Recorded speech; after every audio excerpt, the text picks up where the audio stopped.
So, brethren, it's a pleasure being here once again.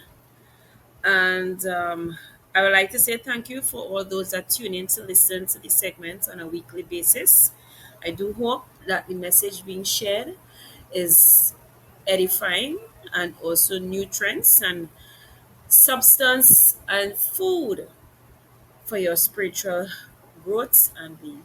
So, today, I'd like to continue on heresy number 13, and that will cover: were the Ten Commandments given to the host in heaven, as Mrs. White claims in her book, The Great Controversy, or were they given to Abraham, Isaac, or Jacob, as the SDA text, as the SDA teaches?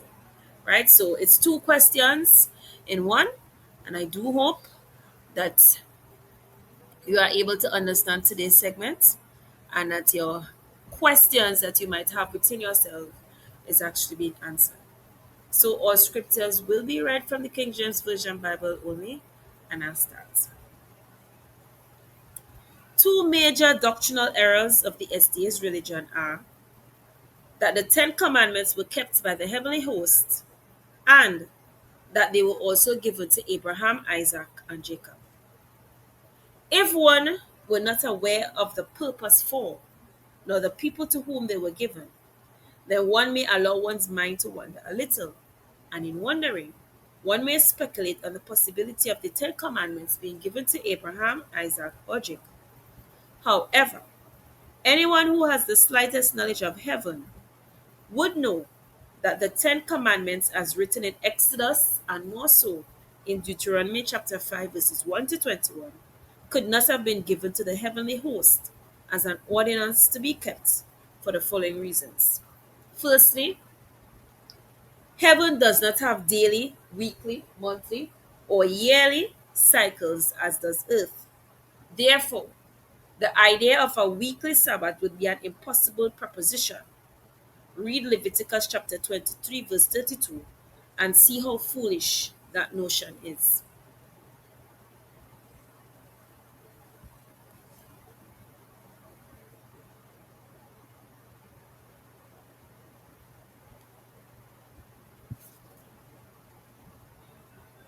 Then, too, any commandment that forbids one to covet one's neighbor's wife would also be absurd, since no one has a wife in heaven. Read Luke chapter 20, verses 24 to 26, and be instructed accordingly. Now, what is true about the law of covetousness is also true of the law that requires one to honor one's father and mother, so that one's days may be prolonged in the land which the Lord thy God giveth thee. This is so, since there exists in heaven no parent-child relationships, neither is longevity in heaven based on one's treatment of one's parents. For all enter heaven as children of God, and as such are like the angels in heaven. Luke chapter 20, verse 36.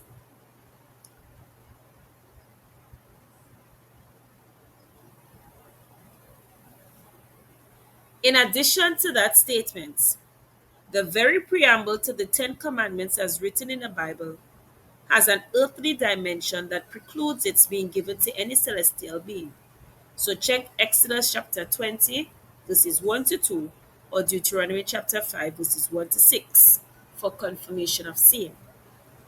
From those facts, therefore, we know that the Ten Commandments could not have been given and were, in fact, not given to the heavenly host.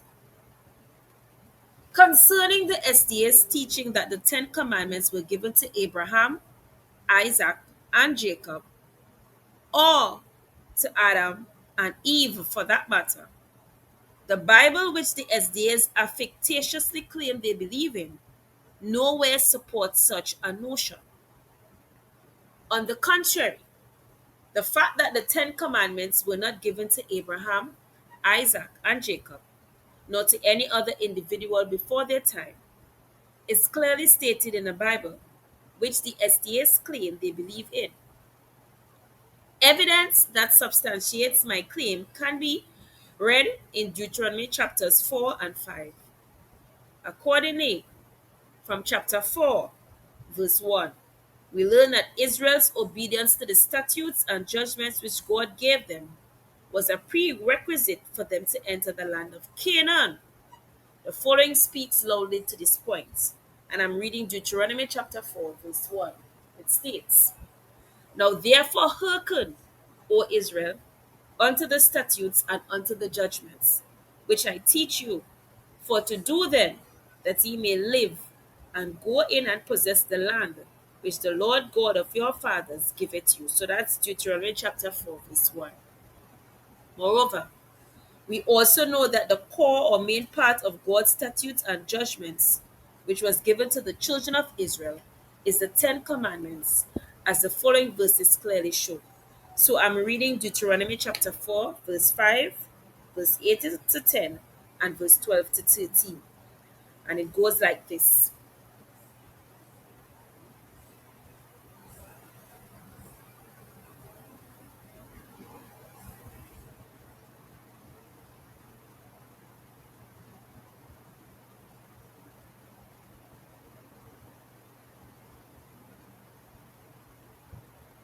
Behold, I have taught you statutes and judgments, even as the Lord my God commanded me, that ye should do so in the land whither ye go to possess it.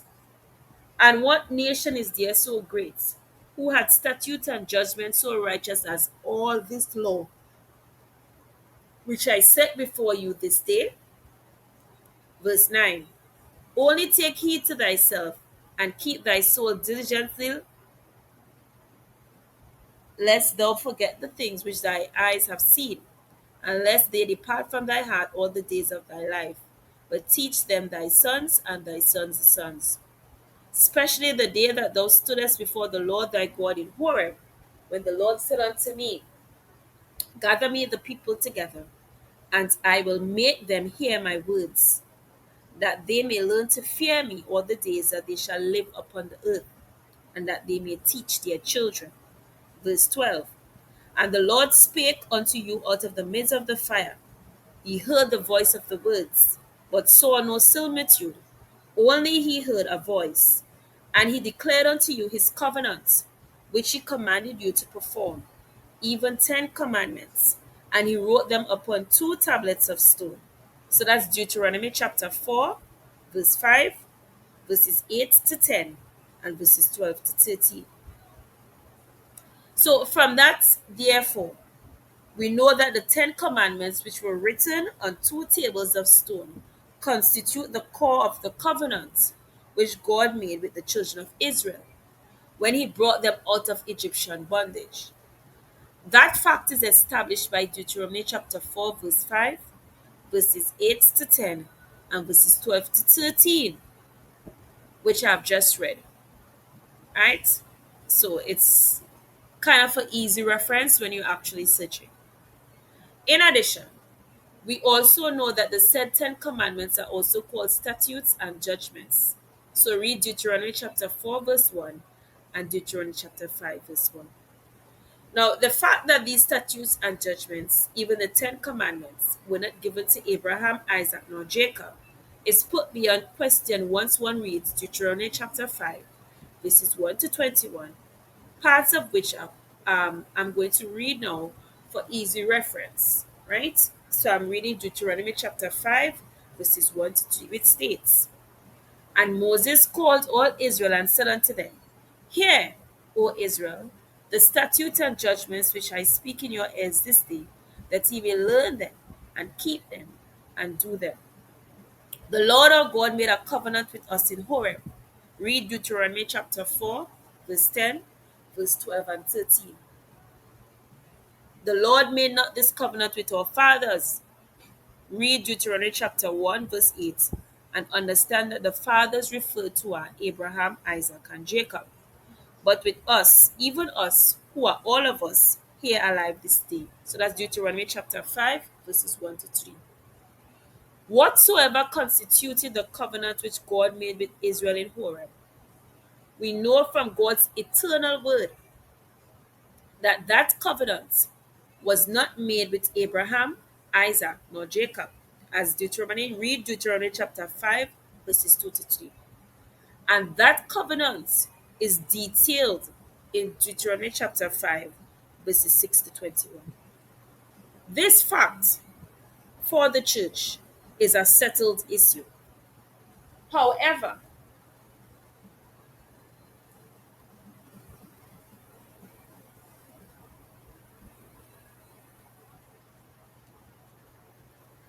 since our friends, the Adventists, hold to the unscriptural view that the Ten Commandments were given to Abraham, Isaac, and Jacob, and even to Adam and Eve, let us continue to study Deuteronomy chapter 5 passage to see whose view is contrary and whose view is accurate. For this exercise, therefore, you're going to turn to verses 4 to 21 of Deuteronomy chapter 5. And those are very instructive indeed. So I'm going to read just for ease of reference. So here I start. The Lord talked with you face to face in the mount out of the midst of the fire. I stood between the Lord and you at that time to show you the word of the Lord, for you were afraid by reason of the fire and went not up to the mount, saying, I am the Lord thy God, which brought thee out of the land of Egypt from the house of bondage. Thou shalt have no other gods before me. Thou shalt not make thee any graven image or any likeness of anything that is in heaven above, or that is in the earth beneath, or that is in the waters beneath the earth. Thou shalt not bow down thyself unto them, nor serve them. For I, the Lord thy God, am a jealous God, visiting the iniquity of the fathers upon the children unto the third and fourth generation of them that hate me, and showing mercy unto thousands of them that love me and keep my commandments. Thou shalt not take the name of the Lord thy God in vain, for the Lord will not hold him guiltless that taketh his name in vain. Keep the Sabbath day to sanctify it, as the Lord thy God hath commanded thee. 6 days thou shalt labor and do all thy work. But the seventh day is the Sabbath of the Lord thy God. In it thou shalt not do any work, thou, nor thy son, nor thy daughter, nor thy manservant, nor thy maidservant, nor thy ox, nor thy ass, nor any of thy cattle, nor thy stranger that is within thy gates, that thy manservant and thy maidservant may rest as well as thou. Verse 15. And remember that thou was a servant in the land of Egypt, and that the Lord thy God brought thee out thence through a mighty hand and by a stretched out arm. Therefore the Lord thy God commanded thee to keep the Sabbath day.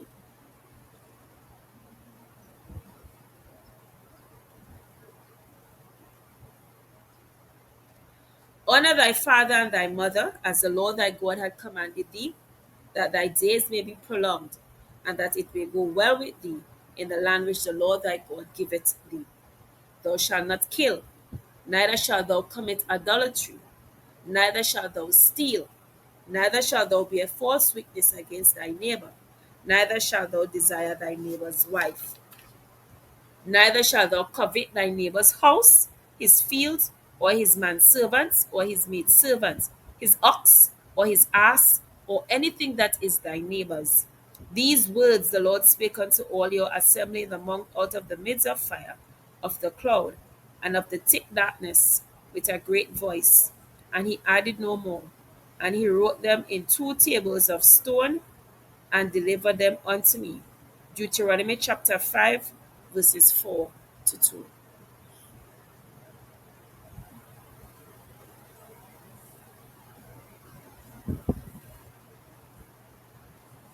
Verses 4 to 22. Deuteronomy, that was Deuteronomy chapter 5, verses 4 to 22. So you can read it on your own time, brethren. So here it is, brethren and online listeners. God, the divine revealer for Christian Bible, has made it abundantly clear that the Ten Commandments, which were written on 2 tables of stone, as Deuteronomy chapter 4, verse 13 states, and Deuteronomy chapter 5, verse 20.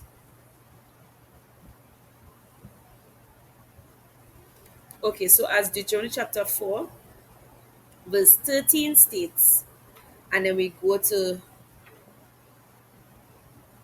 Deuteronomy chapter 5, verse 22. Now, it was not given to Abraham, Isaac, nor Jacob. And I would like you to read Deuteronomy chapter 5, verses 2 to 3, and Deuteronomy chapter 1, verse 8 again, if you are in doubt of what I'm stating today.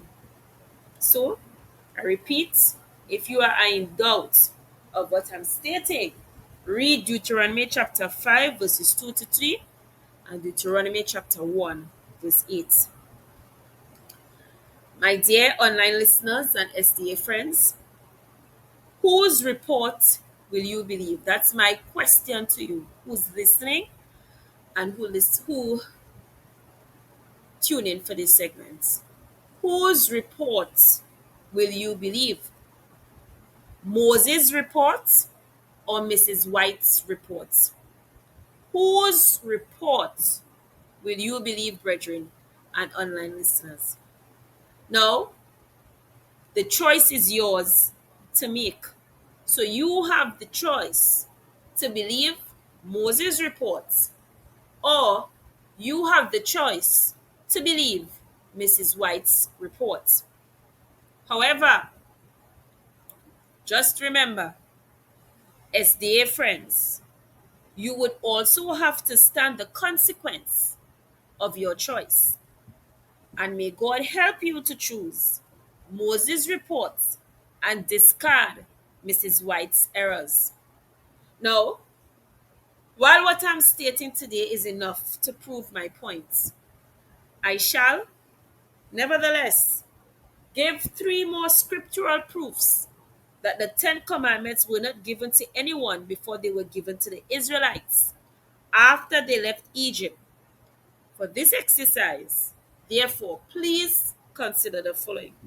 So I'm reading Galatians chapter 3, verse 17, which states, and this I say, that the Abrahamic covenant that was confirmed before of God in Christ, as Genesis chapter 15, verse 18 states.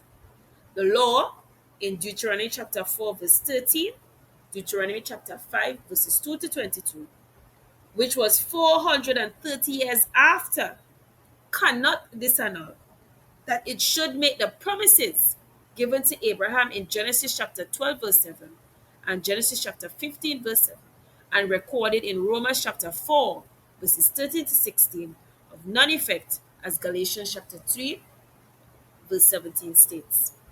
Now, what I'm sharing today is God's point of view concerning the time when the law was given to humanity. Therefore, I humbly ask that you let God be true and every man a liar. Read Romans chapter 3, verse 4.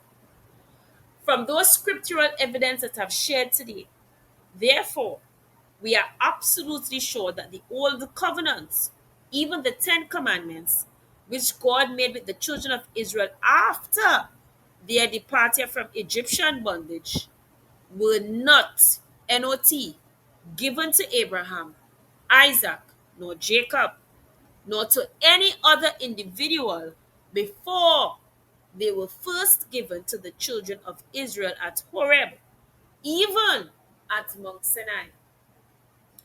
In support of my stated position, I would like you, brethren and online listeners, to please read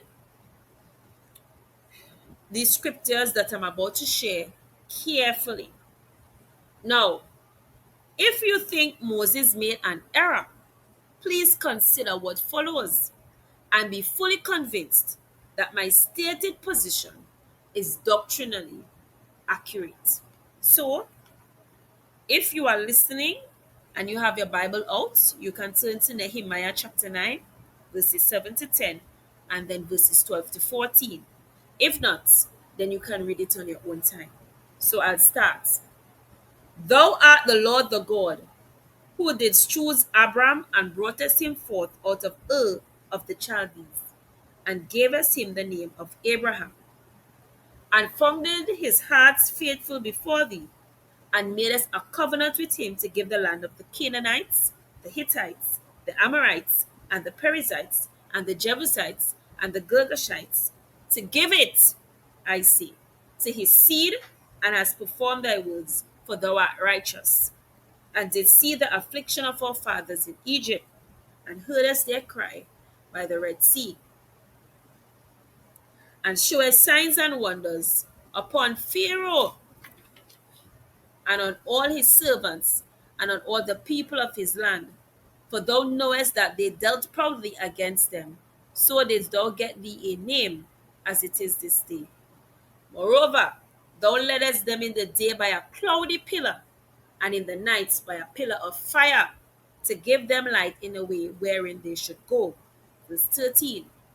Thou camest down also upon Mount Sinai, and spakest with them from heaven, and gavest them right judgments, and true laws, good statutes, and commandments, and made known unto them, meaning Israel, thy holy Sabbaths, and commanded them precepts, statutes, and laws by the hand of Moses thy servant. So that's Nehemiah chapter 9, verses 7 to 10, and verses 12 to 14.